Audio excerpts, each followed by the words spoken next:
today we're going to talk about uh, more about how to kind of look at content and structure it. But before we do that, I would love to just ground it with an introduction of just who I am. And so I'm one of Bedford's creator in residences, and I consider myself a journalist uncovering the lesser known stories in Washington, D.C., where I've lived for the last 20 years and beyond that. And so, to give you some context, I grew up my whole life overseas as an American. I grew up in the most Muslim part of Russia called Tatarstan, and would travel the world as a family growing up just because it was easier to do so when you're in that part of the world and more affordable to do so. And then I went to a Canadian boarding school in Germany before coming to the United States for the first time for university, and then moved to DC where I worked for a large human rights organization, and I was one of the first social media managers in the world. So I'm Generation 1 social media manager. I happened to be 21, 22 when all these platforms were starting to get traction. And so I happened to be the youngest person at this organization, and the CEO said, "Hey, you're 22. Can you create a Twitter account and an Instagram account and Facebook?" And then I ended up leading social media teams and growing it to a few million by the time I had left to go to Coca-Cola Company, where I led digital marketing and social media marketing for all the fair trade and organic brands of Coca-Cola. And then from there went to the Washington Post, where I led a social media and marketing team, and then became a journalist there as well. So I helped launch the new travel section of the Washington Post. I helped cover the city for the Post, and I'm a travel journalist as well. But a few years ago, I decided to start my own consultancy, and that's where I started to kind of pivot from just being a photographer online covering travel in the city to being also a content creator in a more professional capacity. And so it's a certain percentage of the work that I do is content creation through a few like paid partnerships, and happy to speak more on that at the end. But my kind of unique approach is I use my journalism background and take a very much a journalistic approach to my content. And so I rarely show my face in my content. I kind of lead with the facts and lead with curiosity. And that really is the mission behind everything I do, is to spark curiosity to kind of the places where we live. And so after this session, hopefully we'll walk away with some ideas of how to not only come up with content, but also to organize content. I love organization, and I'm sure like we've all been learning, it's great to have these big ideas, but it's even more important to have a structure in place that makes it sustainable and makes it more efficient so it doesn't suck all the time out of our days. And so that's exactly what we're going to do. So, kind of beyond the feed, designing a sustainable content creator, how do you take those big content ideas and make them work? And how do you answer questions like how many times a week do you post consistently? How do you keep track of all the ideas that flow? So, how do you kind of turn these ideas and passion and personality into content that actually works? But before we do that, I would love to walk you through some of the content buckets that I have on my social media presence. And so I kind of, more and more people started following me once I started writing for the Washington Post. I've always been a photographer, and so Instagram was my choice platform because originally it was for just highly visual photos. And I always explore. And so I came up with the first guide to every neighborhood in Washington, D.C. There's now over 136 neighborhoods, and I have a guide for each of those. And so what I decided to do was to really help ground each neighborhood in history and context, and then kind of open up the door to invite others to kind of get to know that neighborhood with the goal of hoping they'll actually visit and wander on their own. And Instagram story I found was the best way to do that. And so every day or every other day I'd go out to a different neighborhood in DC, and I would just wander every street, every alley, do a lot of research, take a lot of photos, eat at the restaurants and bars, and then create guides to each one. And so here's kind of an example of one neighborhood in DC called Parkview. And I just kind of start with the history of a high level history of the neighborhood. And as they tap through the story, it builds and it ends with some places to explore on their own if they were to visit this particular neighborhood. And then since Instagram makes it easy, I would then pin these as Instagram story highlights on my profile. So if people go there today, especially when they move to DC, they'll kind of scroll through the 100 pinned Instagram stories I have to my profile to find the neighborhood that they're curious about, and hopefully they'll then go and explore. So what can we learn from kind of this approach? One, diversifying content venue. So again, they sometimes I turn these stories into actual reels or posts, but the main way that I would do this type of storytelling was really through Instagram story. And I tried to lean on photography. So I wanted to take very interesting photos myself of the neighborhoods and places so that it would be visually stunning to kind of help invite people to be engaged. And then I decided to use text on graphics and on the videos as well. So I kind of had a rule where it could only be kind of short, easily consumable text and graphics would tag each place mentioned. And then I focused on a niche topic. So again, my target audience were people who lived in the DC area, but actually a lot of people who used to live in DC but wanted to stay connected to the city would follow me as well. Or people who thought they might want to move to DC one day or just visit DC one day. A lot of tourists who come to visit will go to my profile. And so even though it's a niche topic, it did have kind of broader appeal. And now I would love to show one of the real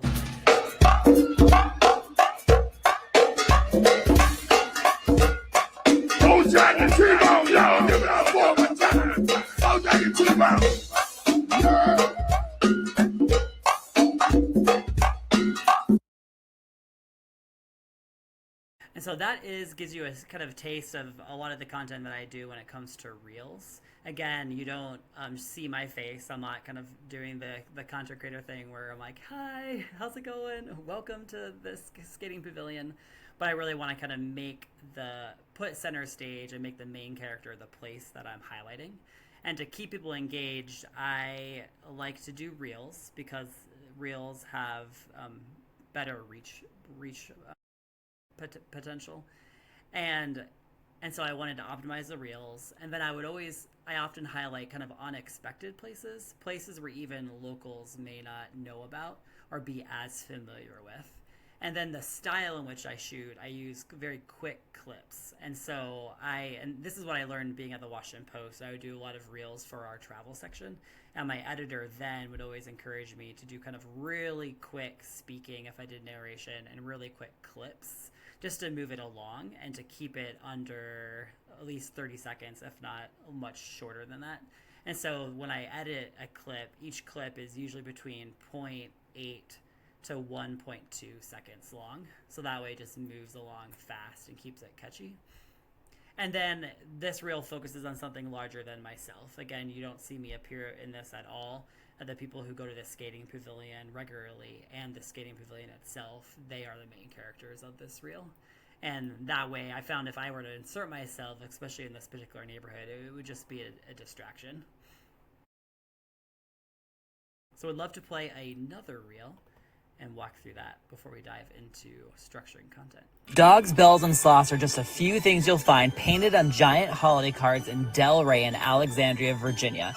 My name's Austin Graff, and I'm partnering with WP Creator to uncover the holiday-inspired fun in the DC area. For the final episode of District Unwrapped, I'm along East Luray Avenue in Alexandria, where one neighbor started a beloved holiday tradition. Rebecca wanted to recreate the holidays of her hometown in Kalamazoo, Michigan. So she painted a giant plyboard, turning it into a holiday card display in her yard. Now many of her neighbors follow suit, creating a memorable, hyper-local holiday experience for everyone. The cards even pour into other streets. My daughter's favorite is a giant card inspired by the movie Elf. If you go turn a day into it, grab coffee from the DC area's oldest coffee roastery, Swings. Order all-day breakfast at beloved Matt and Tony's. Read poetry along a Delray neighbor's fence on the corner of East Windsor and DeWitt Avenues. Finish with frozen custard from the Dairy Godmother. Thanks for following along District Unwrapped. Here's to always exploring the DC area.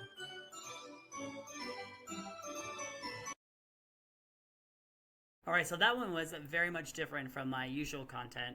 And the reason being was that was a partnership. And so I'm very strategic with how many partnerships I do throughout the year, because I try to follow a rule called 80-20, where I want 80% of my content to feel like a gift to my followers. So something that they learn, something that sparks curiosity, so that when I do partner, it's very minimal, because because if once you do more and more sponsored posts, you start to lose engagement when your audience, and people start to kind of unfollow you because the original reason why they follow you no longer exists, which is why I limit my partnerships. But that partnership was actually with the Washington Post since I left 3 years ago full time.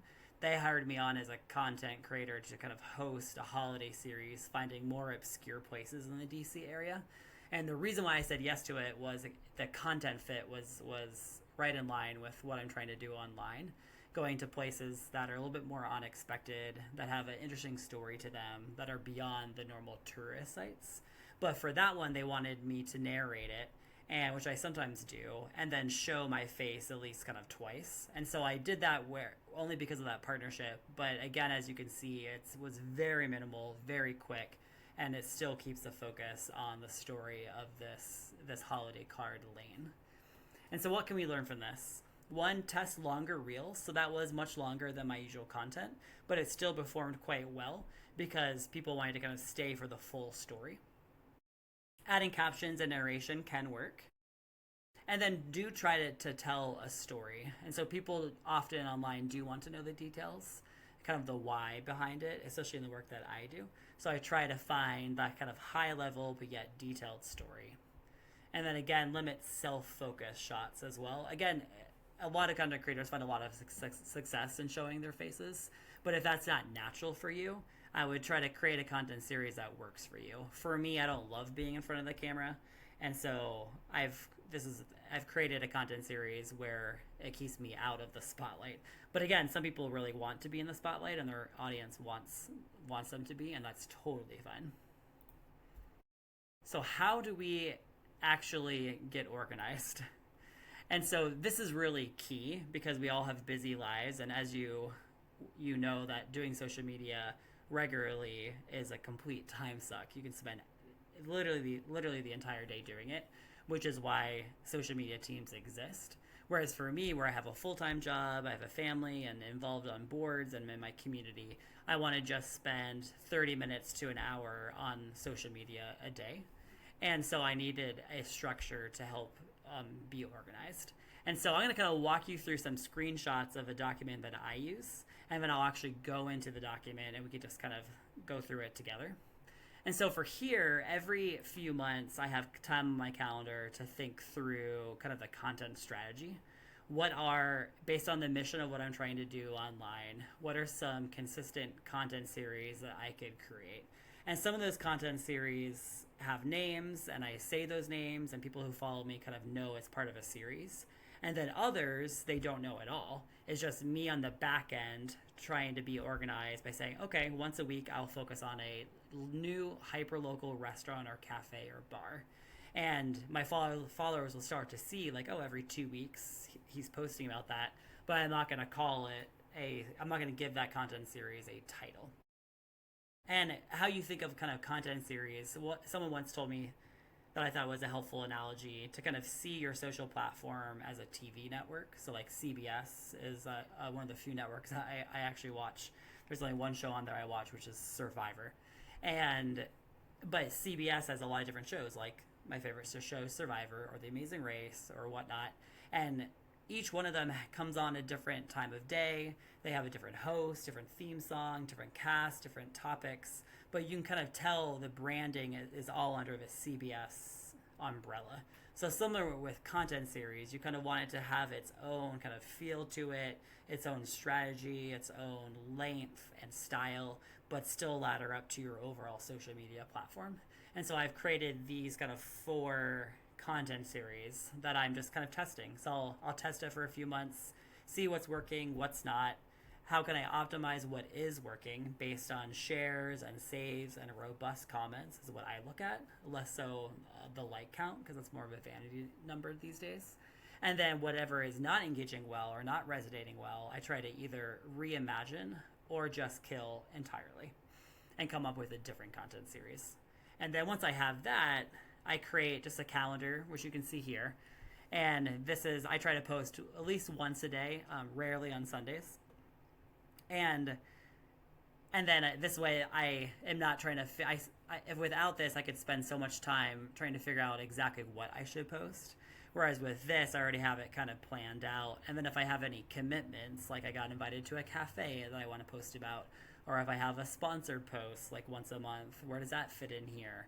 So this way, each night when I plan my content for the next morning, it's a lot easier because I already know what I want to focus on versus trying to figure out from nothing. So let's go ahead. I'm going to stop sharing this screen and actually let's go into my actual document.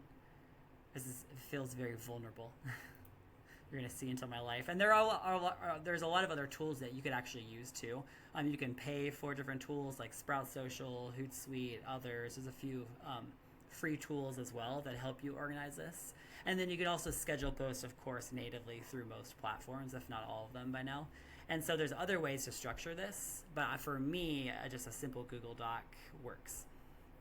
So again, this is very vulnerable. So what I do is I have all the different months throughout the year, and I usually do it at a 3-month block of time. And based on both my content series and just ad hoc posts, I will put this under here. So one of my content series is I love history. I think it helps provide so much context and kind of a way forward.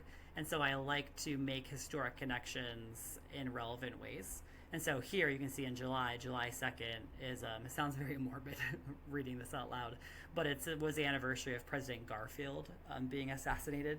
But the reason why that's specific to my mission is because where the National Gallery of Art on the National Mall stands used to be a big train station. And that's where President Garfield was shot and then killed a few months later. And there's actually a plaque that most tourists and most locals miss that tell that story. And there's a lot of different significant things that came out of him being shot. So for example, he was shot in a DC summer, which is very humid and so hot. I'm experiencing that literally right now with a broken AC at my row house on Capitol Hill in DC. And but to help keep him alive through the summer, because he didn't die until the fall, he had all these inventors come, including Thomas Edison, to kind of create machines to help him heal from this bullet wound. And within that, they actually created the first prototype for air conditioning, which is fascinating. And so I try to find those places. So that's one of my content series that went on the list. And you can see here's my restaurant series with Pascal's. And then if you want to take it a step further, you can even, to get ahead of things, kind of below the calendar, put in July 1st. And here's the actual caption that I use. And I just post natively. I love photos and I use the edit apps for Reels. But with some clients that I work with, if we use Canva for graphics or photos, I'll kind of put the link here. We'll say like this photo series with this caption. And then that way it's a lot easier. And then I'll link to the actual graphics here and then put the caption here. So then that way I can just copy paste when I go to schedule this particular post. And so I have August kind of set out and not filled in entirely, but a little bit based on what I want to post. And then I have September as a reserve. And then as I go further down this document, I have the content strategy. So here's obscure DC neighborhoods, restaurants, cafes, holiday events, this day in history. And here's just a bank. Every time I learn about a different significant day in DC history, I drop it in here. And I'm in this document every single day. And then here's some potential content series too that I haven't launched yet, but could. So like kid-friendly DC. I wrote a whole book recently about that. How could I pull in some of those chapters and places in an organic way? Deep dives, kind of stories behind different hyper-local things of DC. Like some examples I've done before, Game of Frogs or empathy signs, which are different signs and cement frogs hidden throughout DC for people to find, and kind of a whimsical, fun thing to do. And then roundups too, like coffee shops, murals, Black history, all of that. And then because it does work, like people do like a timely piece of content, I have holidays to include too that are relevant to DC. And then based on, so every day I go and I shoot photos and I edit them every night, and same with videos. And so I have a whole bank of content on my phone so that if I were ever to leave DC for even like a year, I could still post every single day toward my mission that I'm trying to do online. And so to make that easier, I went through all my content. I just looped it with, I have a reel about the World War I memorial. I have a carousel about historic black churches in DC, a carousel about DCA, or one of our airports, the original terminal. And so here's all the pieces of content. So if I have any gaps in my content calendar that I showed you, I could easily just copy paste and pull it in from here. And then here I have kind of my goals of, here's my goal, here's my posting cadence, and then tons of ideas, because I'll think of ideas when I'm like on a run or in the shower, or my followers will send me a direct message with different ideas, and I put that all here just so that when I go to my brainstorm phase after a few months of testing out content series, if I want to do a new content series, this is where I go and pull from all the different ideas I've had, or my community has had, or my followers have had. And then same with specific places to cover when people recommend. So you can see here my friend Rachel Orr, who was a graphic designer at the Post and now at The Athletic. She started this really cool, hyper-local, community-focused space in a neighborhood where I used to live called the Living Room. So I put that on there, that at some point I'd love to cover that. Museum of Medicine, all of these different things here. And then in my line of work, I get invited to visit a lot of different places. And so I have to be very thoughtful as a journalist of what I say yes to and what I say no to. But I have all the different invitations here as well. And things that I just won't consider doing may actually do. Based on region, different facts, different seasonal things to post, real songs, and potential kind of copy that I could incorporate for a series, like Skip the Nation's Capital and Explore the City of Washington, D.C. So all that goes into this master content calendar / content document. Again, there's so many other ways that you can organize this, but for me, this has worked well. So it's all in just one place. So that way these days it only takes me 30 minutes to come up with something to do because it's organized here. And then actually, I'm just in a rhythm of creating reels and carousels and copy that it only takes me 30 minutes for everything, which makes it a lot more sustainable. That way I can actually post every single day. Or if I need to miss a day, it's fine because I have enough consistent content. But without a structure in place, you could easily not have it top of mind. And then you go weeks between posting. And it's just really hard to build a following and audience when you're inconsistent. So I would love, let me stop sharing my screen. But I would love to spend actually the rest of the time on questions, because that's where I've found it to be very valuable. I've been in this industry for a long time on both sides. I ran influencer marketing campaigns for big brands, so I work with influencers still, and then have become one as well here in DC, and help lead a group of content creators in Washington, DC. So no question is off the table. So let's go ahead and open up to questions. I'm curious to hear a little bit about how this system has developed for you over time. Like, what did it look like when you were a much earlier stage content creator, and what are some of the biggest changes you've made to it over your career? Of course, yeah, that's a good question. And Kevin, thank you for that fact. So I did know that, and in the post I did about his assassination, I made that one of the main kind of points, that President Garfield, he was the first U.S. president to have a black doctor attend to him, which is very fascinating. Yeah, interesting. But yeah, so for me, so there's like the client side, of course, and then the kind of personal side. When I was a social media lead for these different brands and nonprofits, we over time we invested the money in paying for programs that would help us stay organized, especially because there was different approvals needed. And so we used Sprout Social mainly is one of my favorites.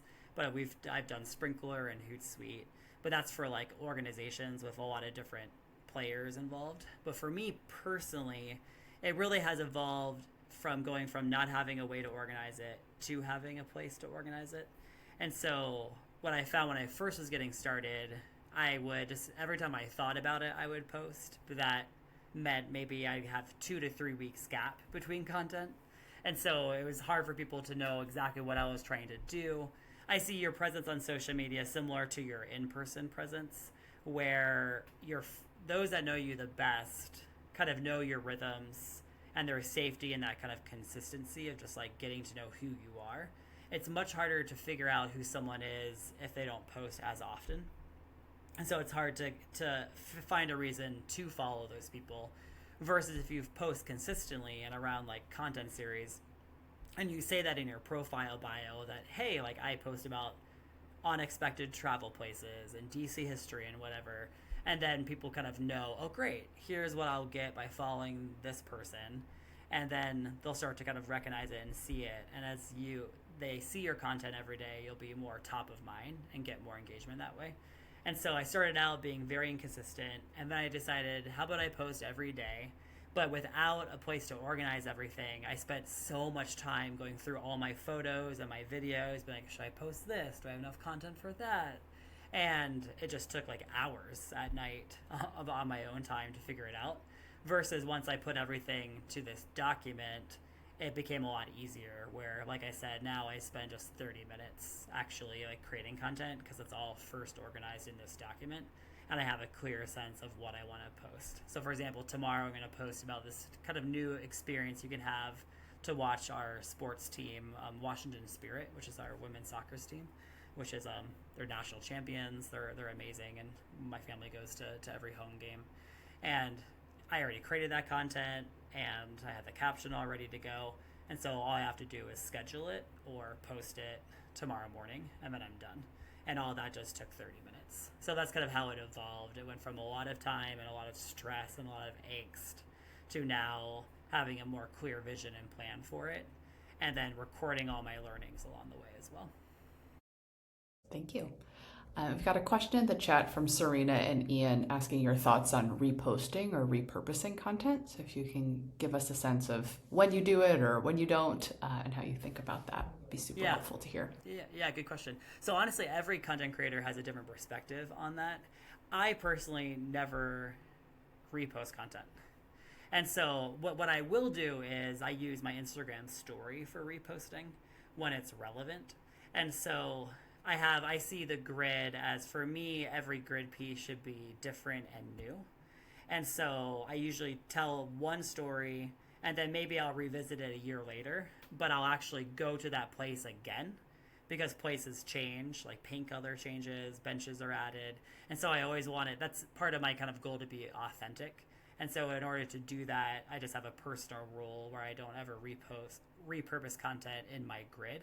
But what I will do is I might cover a place, like a museum in a reel, and then a year later I might share it, repost it in my story, and give context saying, hey, like this museum has a free week of admission coming up. Here's like a reel from last year. So I always like disclose it. So that's how I'll repurpose it. But I do know friends who will use the same clip, but it's never verbatim the exact same like reel, if that makes sense. They'll take pieces of clips that they've already used already and add put it in a different order, use a different clip from that clip, have a different song to it, at a totally different topic for that reel.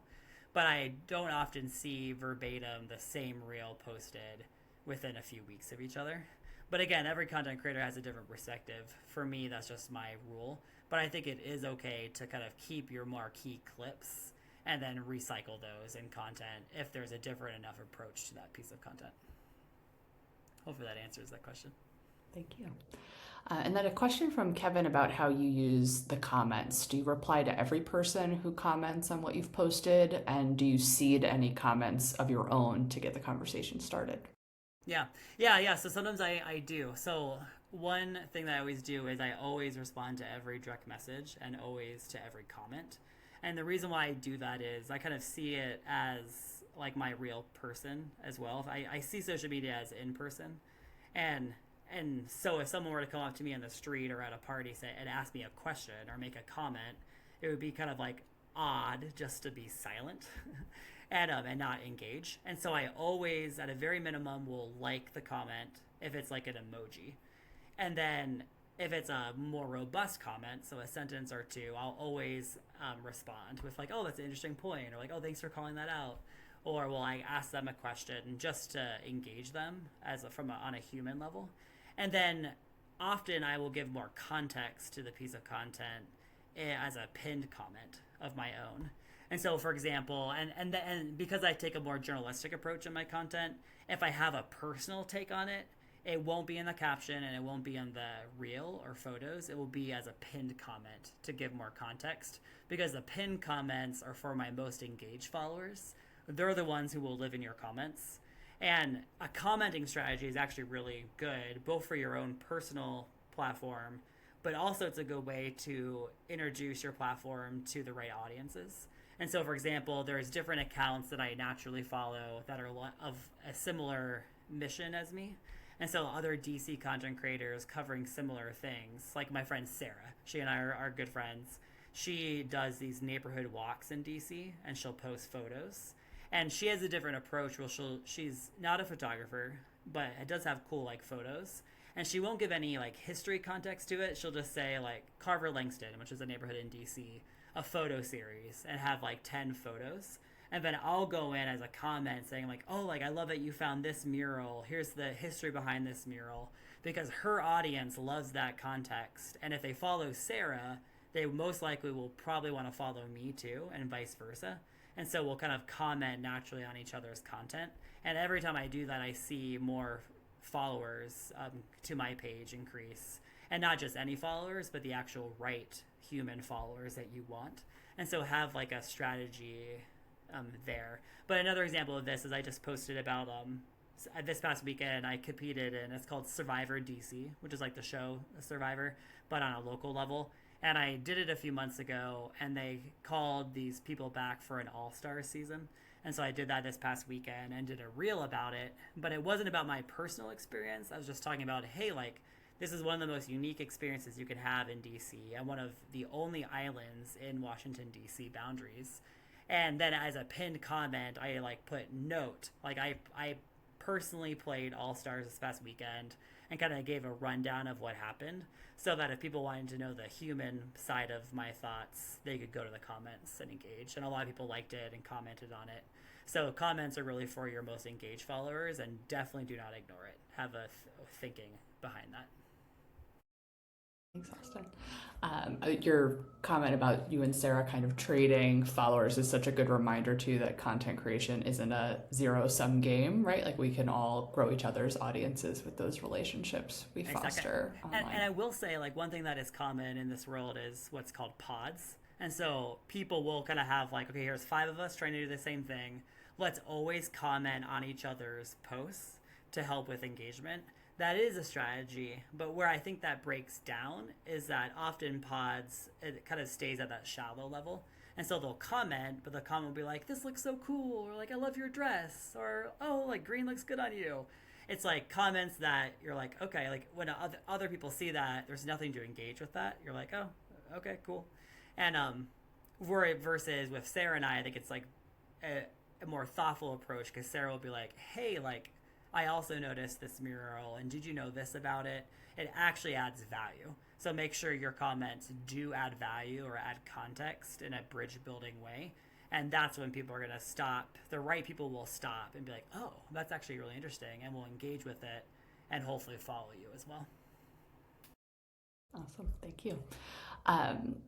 I'm thinking a little bit about a future module that some of our learners who are on this session are going to get to if they're not there already, about a series and planning out a series of content. So I'd love to hear a little more about when you're planning out a series. You know, do you start the series and then build it as you go? Do you plan the whole thing and then don't post until the full series is ready? But if you could share a little bit about your organization around series in particular, I'd be curious. Yeah, of course. So everyone has a different perspective on this. If I were still a full-time social media manager for like an organization, I would probably have at least the first few posts done before launching it.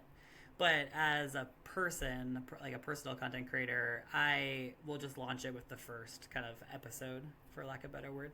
And so I'll come up with an idea, and then we'll go to a place and shoot it, and then post it, and kind of see how it does. And then if there's traction, I'll add in a second and third. So usually, like for every content series, I'll at least try with at least 3 to 4 posts. Not pre-planned. I'll just have it on my calendar, and then I'll bake in the time to go to those places. And then after 4 posts, if it doesn't seem like it's resonating with people, I will most likely kind of stop it and then think of a different like series. But also for me, like not every piece of content I do is around a series. It all maps back to my mission. But like I'll cover like coffee shops often, so that will be kind of one series. But sometimes I might walk by an interesting statue that has a story and I'll post about that. But it's not part of a series, but it's more around this thread of me covering obscure like places in DC. Thank you. Another question from Serena and Ian about why you don't post on Sundays. Is it mental health day or another reason? Yeah. Good question. It is, yeah. It's like part of it just my personal. That's my personal Sabbath, and then also for mental health too. Where with the algorithm, it actually sometimes is good to have like a break in between, and then even though it only takes 30 minutes to post for me, and I kind of do comments throughout the day as I come in. It is nice just to kind of like put my phone down and be 100% present with my family and friends and community. And so Sundays are a day where I do that. And then also Sundays are often busier for us, where we're doing a lot of things around the city and with our community and friends that there's just way less time. And then Saturday nights, we usually have stuff going on, whether it's date night or friends over or us going to their house. And so that way I can be fully present Saturday night and then all day Sunday, and then back with it on Monday. Mm-hmm. Great. Thank you. Has there been anything that you've had to overcome to be so productive? What were some of your hitches or old blockers that you've gotten past? Yeah, good question. So this is where I think with anything when it comes to organization, it's so specific to each person because what I just walked you through works for me, but it completely wouldn't for like my wife, for example. She just thinks totally differently. And part of my personality is I've always, even as a kid, have been really organized. And then starting out my career as an administrative assistant kind of helped accent that for me. Whereas now, like in everything that I do, now that I'm like in leadership and lead teams and do my own consulting, I find that follow through and organization maps back to all my other goals. So like relationship building, for example, if you have, it's really hard to feel connected to your friend who's so flaky.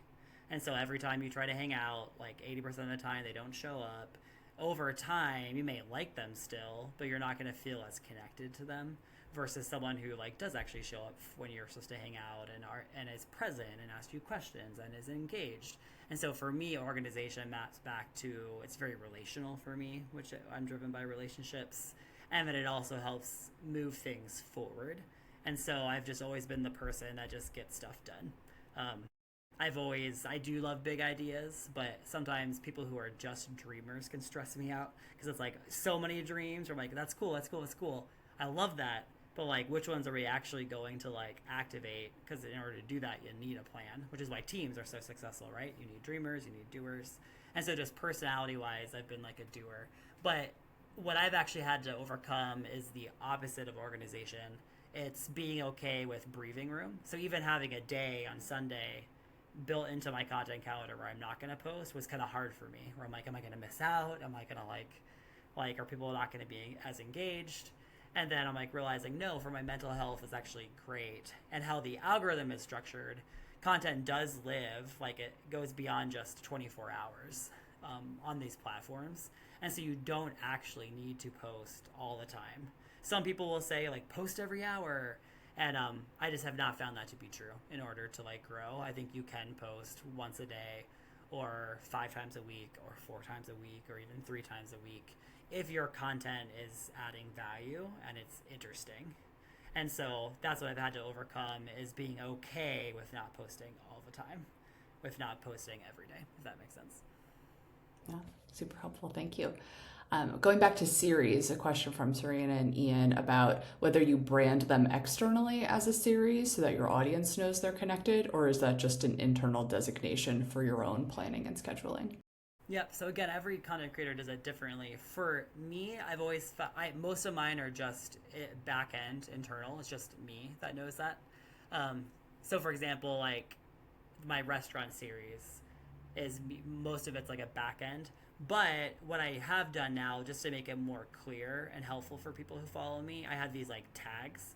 And so when I do a reel, I'll do like obscure in DC, or DC Eats, or DC Restaurants, or DC Museums. I'll kind of put a tag as in text before I do like my headline, and then I always do the actual location below that. And so that's kind of like a series where people are like, oh, DC Restaurants. But it's not like a catchy, branded, with a flashy title.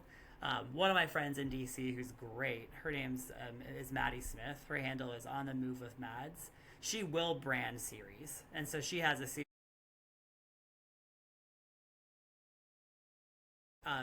from DC in 24 hours and be back within 24 hours. And so she'll do all these kind of like day trips called out and backs. And actually, no, I think it's like she's back in like 12 hours, I think. So she'll like fly to Miami for a few hours and go back to DC. And she's branded that as out and back. And so there's a lot of like value to that. It's like a cool, catchy name. For me, I'm a little bit more straightforward. And so I'll just say like DC Restaurants or obscure in DC versus some like flashy name. The exception to that was when I worked at the Washington Post on that holiday series. They wanted like a flashy name. And so we came up with District Unwrapped. But if I were doing it just as Austin Graff, I would never do that just because it's just not my personality. but you can. I think both options very much work. But I think the main point in both examples is that have some way of marking it where it's easy for users to read and understand. That helps them put it in a bucket that you want them to put it in. Thank you. You've talked a lot about other creators who you know in DC and also being very relational. And I'm curious how you see that integrating with your planning and organization. Like, how does the support of other creators who you're connected with help drive your organization or vice versa? Yeah. So that's one thing I do like about DC. Unlike some other cities, there's a lot of love between the content creator space here. And there's so many different types of content creators, from restaurant creators to politics, people who focus on politics, like Aaron Parnas, for example, who's another friend. He does a lot of independent journalism and reporting on the Hill. But a lot of us get invited to the same events, and I am among the older end of these content creators, so a lot of them see me as kind of a mentor, and I help lead a content creator group, the main one in DC. And so we all just have known each other.